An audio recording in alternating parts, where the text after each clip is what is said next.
Hey Tappers, your video this week is inspired in a way that we haven't ever done before. We just finished the live tap. Here's my laptop where I just talked to you. And one of our community members mentioned something that it's just sticking with me. So I want to go into more detail about it than we were able to tap about it in that last session. What they said was if it was possible to tap on not trusting or believing all of my thoughts, to know that it's okay for that to not be a valid consideration. And they worded it differently than that. So I'm paraphrasing now what I remember. And that really hit deep for me because as I have recovered from complex PTSD, post-traumatic stress disorder, invasive thoughts is something that was huge for me. And still, when I get overly stressed and I start to get overwhelmed, still comes up quite regularly for me. It's one of my signs that I know, oh, I really need to find a way to support myself better. So I feel like I really understand what this person is asking, because when you have invasive thoughts, it's something that your subconscious brain is intentionally using to stress you out. Now, there can be multiple reasons for why your brain is bringing whatever particular subject it is to mind. It could be something that's just meant to elevate your stress hormones, your stress chemicals, so that you are alert to a certain degree, so that you are safe in your environment. And if you don't know what I mean by that, I'm simply talking about the process of how the fight or flight system that we have elevates, what a trauma cycle is.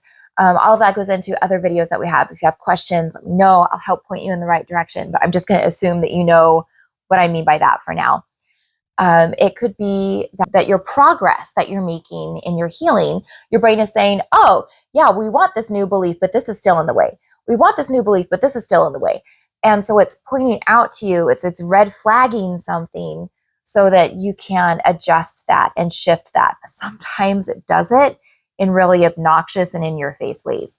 There are a lot of invasive thoughts that I've had that really traumatized me as a person, because they didn't match with how I felt about things. They didn't match with anything that I actually felt a desire to do or behave in a certain way.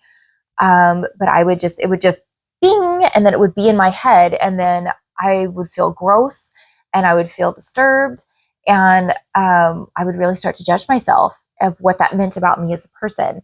So what can you do about that? And how do you come to terms with what's happening when that happens in your brain? Well, one thing I did is I created a boundary for it.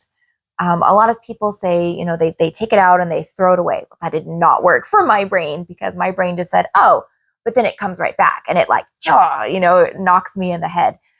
So I had to create a different system where I find it in my head. And then I have like this laboratory where I then squish the thought in between two panes of like this really thick, really indestructible see-through plastic, like a polyurethane. And it goes far enough out on the edges, I can see where these two huge slabs of it like seal together. And so this thought's encapsulated, and then it just gets filed away.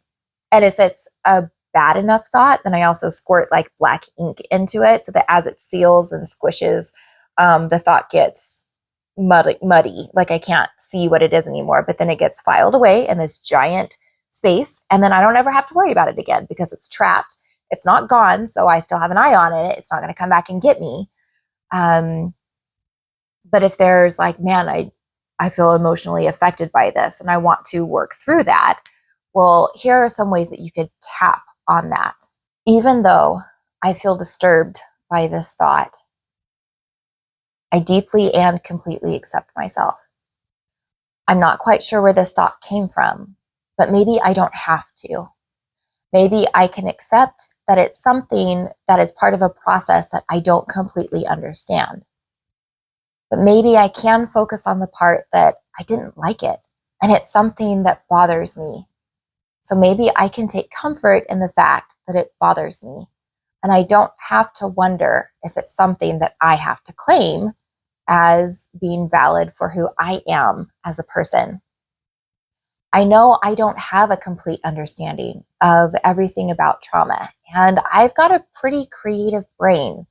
There are a lot of ways that it could affect me if it's wanting to affect my emotions in a negative way. Maybe I don't have to resolve or make sense of everything that pops into my mind to feel better. Maybe what I need to do is find a way to feel safe when this does happen so that I can regain feeling better as quickly as possible. I wonder, what are some ways that I could feel safe? And this is where I came up with my solution of the laboratory in my head. With you, it could be, you slice it in pieces with a sword, or you set it on fire, you squish it down, you evaporate it, vaporize it. Whatever feels right to you, that is your answer. And you will know when you find it because it will be an aha. And you can start out basic by saying, do I need to destroy it, or do I want to encapsulate it? Do I want to attack it, or do I want to transform it? And start to find your answer in general terms, and then continue to get more specific. If you have questions about this, please let me know. I hope this is helpful for you. And please know that this response is very, very common and typical. You are not alone, and you are not crazy. That is very likely a response that you're having due to overwhelm and potentially some type of trauma response to input that you've had to survive. Take care. I'll see you soon.